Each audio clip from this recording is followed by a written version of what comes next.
बच्चों, आज रासायनिक समीकरण को संतुलित करना सीखते हैं। रासायनिक समीकरण को संतुलित कैसे करते हैं, इसके लिए देखिए हीट एंड बैलेंस एक अलग मेथड है। तो बैलेंसिंग केमिकल इक्वेशंस, ये हमारे पास एक केमिकल इक्वेशन है। इसमें जो प्रोडक्ट बनता है और जो हमने यहाँ अभिकारक लिए और ये उत्पाद, ये क्या है? अभिकारक है और ये उत्पाद है। इनको बैलेंस करना है। बैलेंस करने का अर्थ क्या होता है कि जितने एटम इधर अभिक्रिया में भाग लेते हैं उतने ही एटम हमें रिएक्शन में बाद में मिलने चाहिए। तो जैसे यहाँ नाइट्रोजन है, हाइड्रोजन है, ऑक्सीजन, ये तो मिलेंगे ही मिलेंगे, लेकिन जितना अमाउंट में इधर होंगे, ये मान लीजिए हाइड्रोजन 3 है, इधर भी हाइड्रोजन 3 होने चाहिए, इधर हाइड्रोजन 2 आ रहे हैं, तो ये बैलेंसिंग करनी होती है। तो बैलेंसिंग करने के लिए सबसे पहले हम देखते हैं कि ये हमारी लेफ्ट हैंड साइड है और ये हमारी राइट हैंड साइड है। अब देखिए, ध्यान दीजिए, बस 2 मिनट का खेल है। अब हम कैसे करेंगे इसमें? सबसे पहले आप यहाँ ABCD लिख लीजिए, ABCDEF, जो भी होता है वो आगे तक लिख लेते। लिखने के बाद हम क्या करेंगे, इसके इधर ही लिखना है, इधर नहीं लिखना, पीछे नहीं लिखना, बस आगे ही लिखना है जैसे यहाँ पर बताया जाए।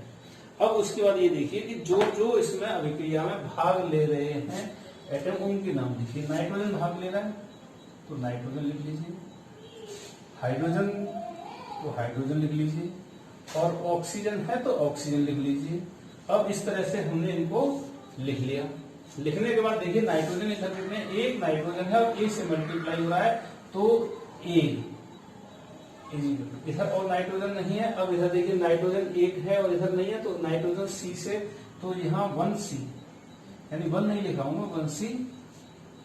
हाइड्रोजन लिखना चाहो तो लिख लो। हाइड्रोजन कितने हैं? 3 हाइड्रोजन है और ए से मल्टीप्लाई हो रहा है, तो 3A, और हाइड्रोजन इधर नहीं है, अब इधर है, इजिकल टू, अब इधर कितना हाइड्रोजन 2 है तो 2D, इधर तो है नहीं हाइड्रोजन, तो 2 और D से मल्टीप्लाई हो रहा है तो D, ये वाला 2 और ये D। अब ऑक्सीजन पे आ जाइए, ऑक्सीजन पे 2 से मल्टीप्लाई हो रहा है तो 2B इजिकल टू, ऑक्सीजन इधर C है तो 1C, और इधर भी है 1 तो प्लस 1D। ये हमारा, हमने इसको उतार दिया। अब हमारा यहाँ से मैथमेटिक्स शुरू हो जाता है। बस मैथ, अब आगे काम मैथ का है। अब मैथ कैसे करते हैं, इनके ABC की वैल्यू निकालनी है, और ABC की वैल्यू निकालने के बाद यहाँ पुट करनी है। देखिए A इक्वल टू, इसमें से किसी एक को 1 मान लेते हैं। जो बड़ी संख्या का जिसके साथ मल्टीप्लाई हो रहा हो उसको 1 मान लेते हैं। जैसे यहाँ 3A इक्वल टू 2D है, तो किसी को मान लो। अब यहाँ पर वैसे उसको मानना चाहिए जो सबसे ज्यादा बार यूज हो रहा था।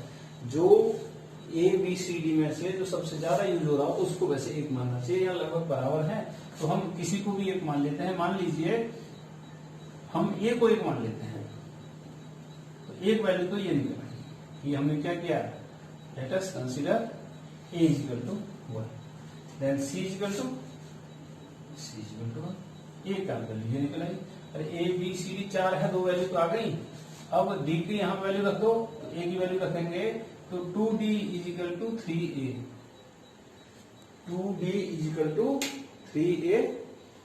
तो अब D इजिकल टू 3 इंटू 1, तो D इजिकल टू 3/2।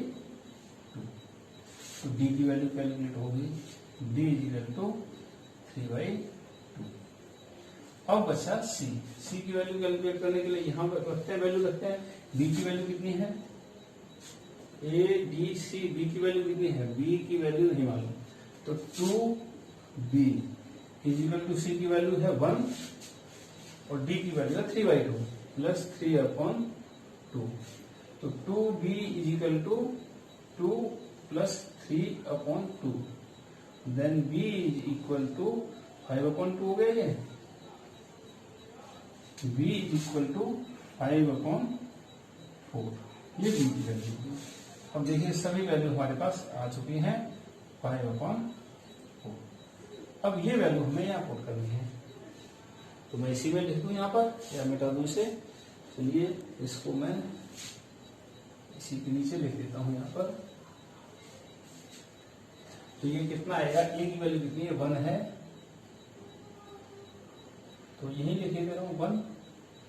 बी की वैल्यू कितनी है, बी की वैल्यू 5/4 है, तो ये 5/4 लिख दिया।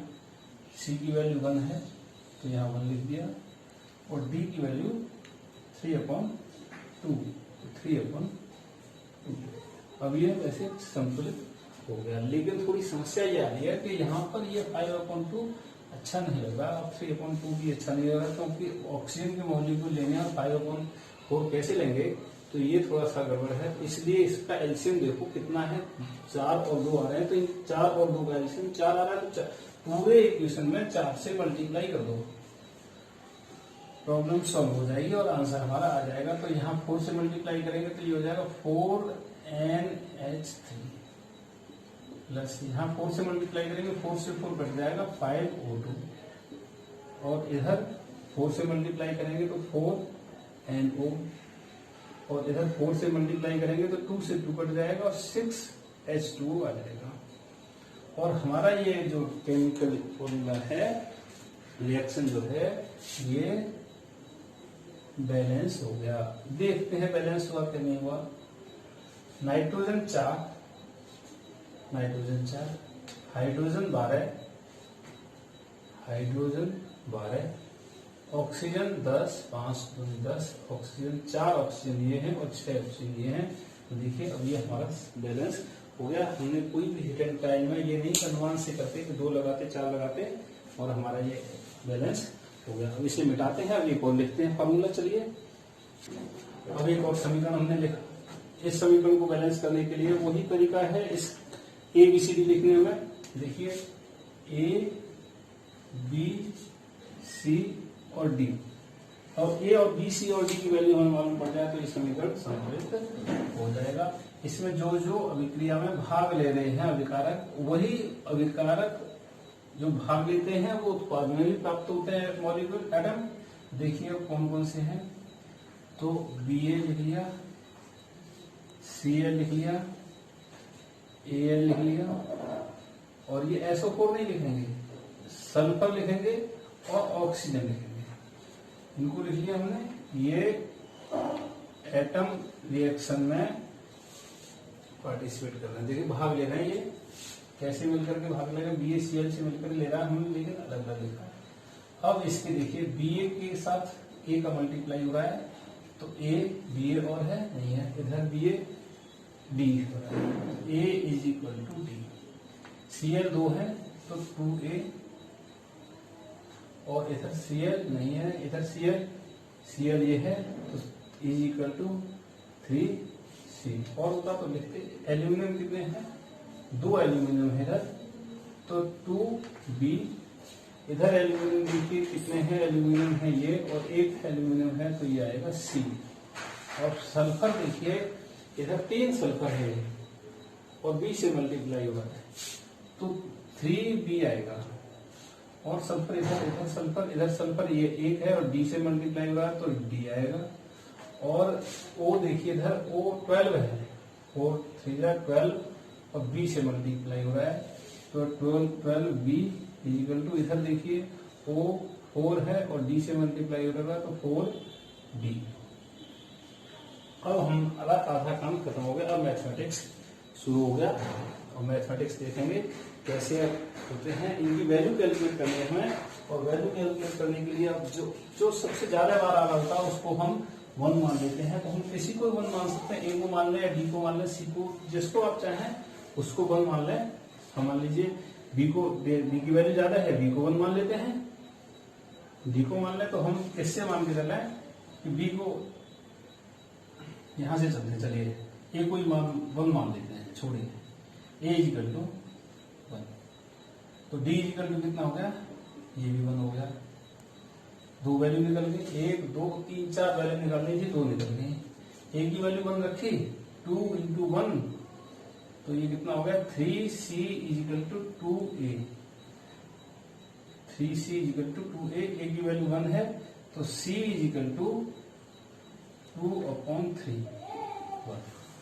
सी की वैल्यू आ गई 2/3। वैसे a इक्वल टू 1 माना, बड़ी संख्या को मानते हैं तो ज्यादा अच्छा रहता है, क्योंकि शुरुआत में हम किसी को 1 मान के चलते हैं। ये आ गया सी की वैल्यू आ गई। अब किसकी वैल्यू आएगी, डी की वैल्यू आएगी। डी किसमें आ रहा है, इसमें डी है नहीं, इसमें है नहीं, इसमें है। डी की वैल्यू तो निकल गई, अब बी रह गया है। बी की वैल्यू यहाँ है तो इसको ले लो या इसको ले लो।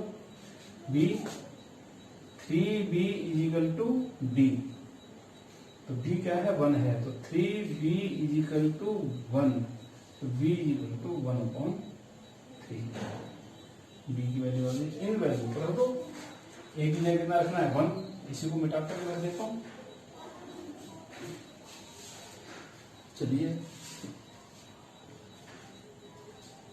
a की वैल्यू 1 और b की वैल्यू 1/3, c की वैल्यू 2/3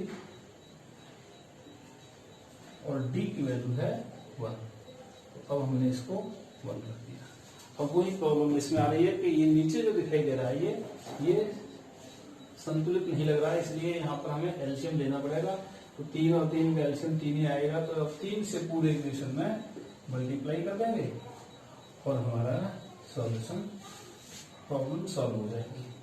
तो 3 बेरियम क्लोराइड प्लस 1, 3 से 3 कट जाएगा, तो 1 एल्यूमिनियम सल्फेट, ये SO4 का गैस, और 3 से 3 कट जाएगा 2 एल्यूमिनियम क्लोराइड, और यहाँ 3 से मल्टीप्लाई होगा तो 3 बेरियम सल्फेट। और हमारा इस प्रॉब्लम सॉल्व होगी। देखिए हमने कोई अनुमान नहीं लगाया। हिट एंड ट्रायल वाले में 2 का मल्टीप्लाई करो, 3 का करो, 4 का करो, पता नहीं चलता। देखिए संतुलित हो गया, चेक कर लेते हैं। बी ए 3 है इधर और बी ए 3 बी ए क्लियर हो गए। इधर क्लोरीन 2 है और 3 से मल्टीप्लाई होगा 6 हो गए। इधर 3 से 2 6 हो गए। ये देखिए 3 2 से मल्टीप्लाई हुआ 6 हो गए। अब एल्यूमिनियम देखिए 2 है इधर, एल्यूमिनियम 2 है।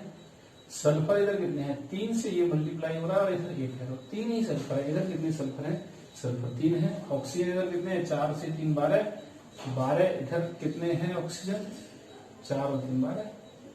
संतुलित हो गया। देखिए अब आप इस तरह से उस प्रश्नों को हल कीजिए और बताइए कि क्या कोई प्रॉब्लम आती है। अगर कोई प्रॉब्लम आती है तो उसे सॉल्व करते हैं। अदरवाइज और भी मेथड है हमारे पास सॉल्व करने के। मेटल वाले हैं, मेटल, नॉन मेटल, ऑक्सीजन और फिर हाइड्रोजन, इस तरह से सॉल्व करते हैं। उसमें भी थोड़ा टाइम लगता है, लेकिन ये इसमें मैथमेटिक्स थोड़ा लगता है, लेकिन सबसे सॉलिड मेथड है ये। चलिए इससे आगे वाले और बताते हैं।